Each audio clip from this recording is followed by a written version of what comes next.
Sometimes people think that most change in globalization happens culturally. People start wanting to drink Coke. People start wanting to eat chips. No, the story goes different. The story is people are forced to depend on a Coke. People are forced to depend on soya bean by destroying local alternatives and destroying local production. In the case of soya, I can tell you, 98, they actually banned Indian oils in order for soya imports to happen. Because Indians would never have eaten soya. It could have been on the shelf. We'd still have, you'd have cooked with your apricot oil. We'd have cooked with our mustard oil. In Kerala, they'd have cooked with their coconut oil. They had to ban it and make it illegal. I'm fighting now a law. So Lok Sabha just passed it on Friday last. They're supposed to be debating it this week. It's called a food standards bill.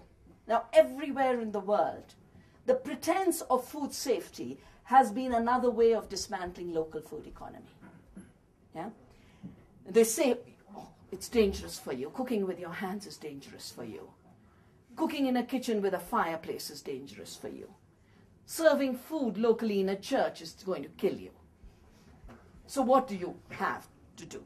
Buy the food that kills you. This integrated food law will dismantle every food law of this country. It has an Article 97, which says, under this, all prior laws related to food, like the Prevention of Food Adulteration Act, will be repealed. Now, what is the Food Adulteration Act? It basically treats contaminants as contaminants. Yeah? It's a pre-industrial era act, because India didn't ever want to industrialize food. We knew good food shouldn't be industrialized. And we never allowed large industry in the food sector. So food was in the home sector, the cottage sector, the small-scale sector. And when they added too many chemicals, that was considered an adulterant. This was the case that was used by us to take Coca-Cola to court for adding all kinds of things, phosphoric acid for a ting, ethylene glycol,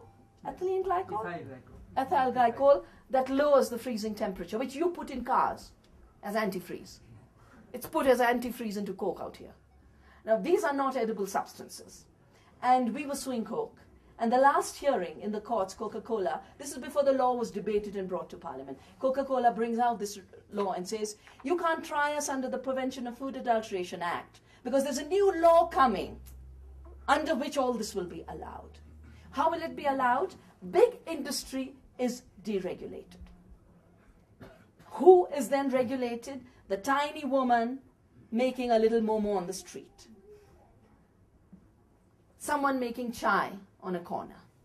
That economy is designed to be killed. Now, in India, you can't kill it.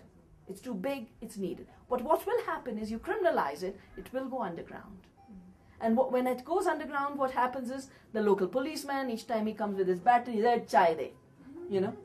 It will be literally terrorizing the poor who are living an honest life.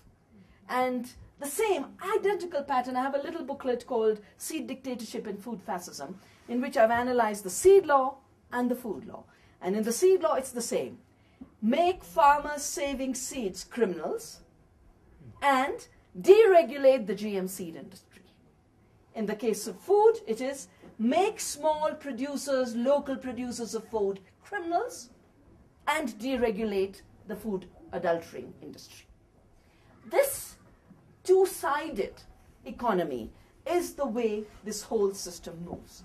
But we give consent to it because in our brains, they put imagery that allows us to imagine that this is for our good.